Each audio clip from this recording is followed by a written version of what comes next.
जैसे हमने बेटा अब संधि की परिभाषा पढ़ी, दो वर्णों के मेल से होने वाले परिवर्तन को हम संधि कहते हैं। उदाहरण लिखा विद्या जमा आलय, क्या बन गया विद्यालय। यहाँ आ पूर्व पद में आ, उत्तर पद में आ और आ के मिलने से आ बन गया, ठीक है। और ये आ यहाँ पर आ गया, ठीक है। इसके बाद हमने पढ़ा कि संधि के 3 भेद होते हैं।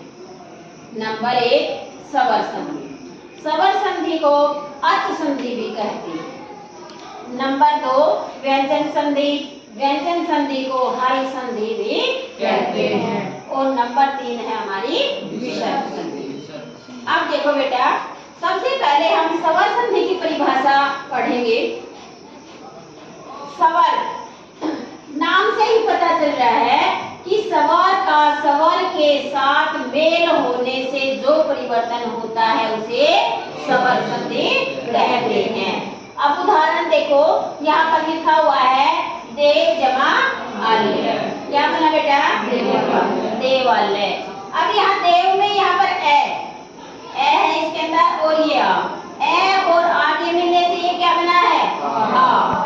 अब ये आ यहाँ पर चला गया, देखो देव में आ मिलके यहाँ देवालय हो गया, ठीक है।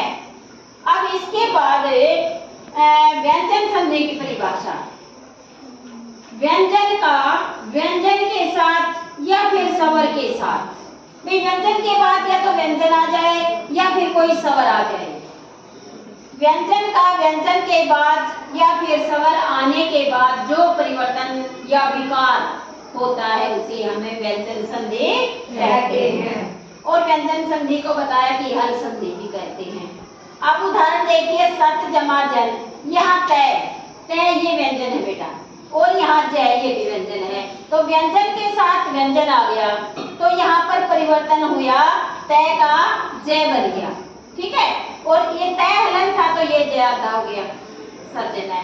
अब दूसरा बताया था कि या तो व्यंजन आ जाएगा तो ये परिवर्तन होगा, या फिर स्वर आ जाए। स्वर का उदाहरण देखिए, सत जमा आचार है, यहाँ तो व्यंजन है और यहाँ पर क्या है स्वर।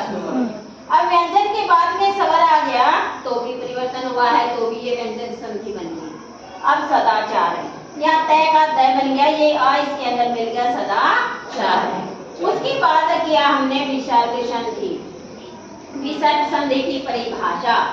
अब विसर्ग संधि की परिभाषा लिखवाई है मैंने। विसर्ग के बाद स्वर या व्यंजन आने से जो परिवर्तन होता है उसे विसर्ग संधि कहते हैं।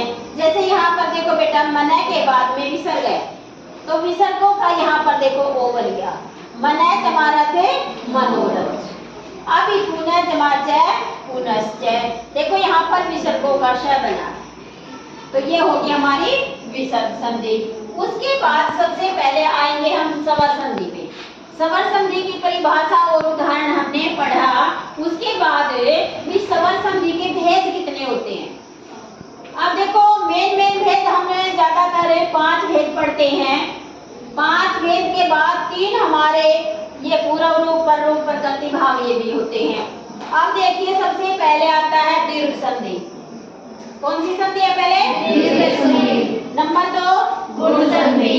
नंबर 3 द्वितीय संधि। नंबर 4 जड़ संधि। नंबर 5 अयादी संधि। नंबर 6 पूर्व संधि। नंबर 7 पररूप संधि। और नंबर 8 प्रकृति भाव संधि। अब बेटा सबसे पहले हमने स्वर संधि के भेद पढ़ने हैं और भेदों की परिभाषा करेंगे हम एक एक करके। परिभाषा करेंगे, इनके जितने भी उदाहरण हैं वो करेंगे नंबर वाइज, ठीक है। पहले दीर्घ संधि के करेंगे, दीर्घ संधि की परिभाषा क्या है, फिर गुण संधि की परिभाषा और इसके उदाहरण, फिर व्यंजन संधि के परिभाषा और उदाहरण, फिर जड़ संधि के परिभाषा और उदाहरण, फिर अयादी संधि की परिभाषा और उदाहरण।